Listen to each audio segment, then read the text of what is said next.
Blaise Compaoré et le Front populaire ivoirien ont animé un grand rassemblement. Ce meeting a eu lieu aujourd'hui à Yopougon, à la place Figayo.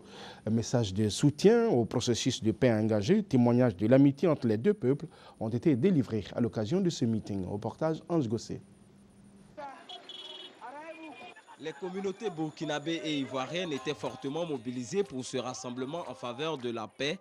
Place Figayo de Yopougon, ensemble, elles ont salué les hymnes nationaux des deux pays. Plusieurs symboles tirés de la tradition burkinabé et ivoirienne ont été manifestés. Initiateur de la rencontre, Kima Emile a souhaité que les liens entre les deux peuples se raffermissent davantage. Moi, mon souhait aujourd'hui, que le série Yapo, tout ce qui est non-ivoirien, qu'il aille à Ouaga, vende son atchèque, vende à Loko, il n'y a aucun problème pour que les deux peuples vivent ensemble. C'est vrai, les accords de Ouaga ont été signés, mais c'est nous qui devrons appliquer ça. Prenant la parole, Afi Nguessan a salué Émile Kima pour son action de réconciliation.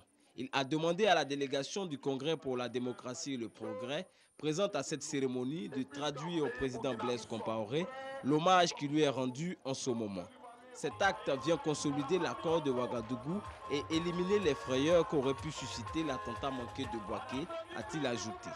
Pour Pascal Afi Nguessan, le peuple burkinabé n'est pas étranger en Côte d'Ivoire. On a vécu ensemble, on a tout fait ensemble et on continue à faire ensemble et on continuera à être ensemble. Et cette réalité, aucun d'entre nous ici ne peut la changer. Aucun d'entre nous ne peut la changer parce que c'est Dieu qui nous a mis ensemble. C'est Dieu qui nous a mis ensemble. Et parce que nous sommes ensemble, nous travaillons ensemble. Les comédiens venus du Burkina, les Bobo Diouf notamment, et plusieurs artistes locaux ont assuré le côté spectacle de ce meeting.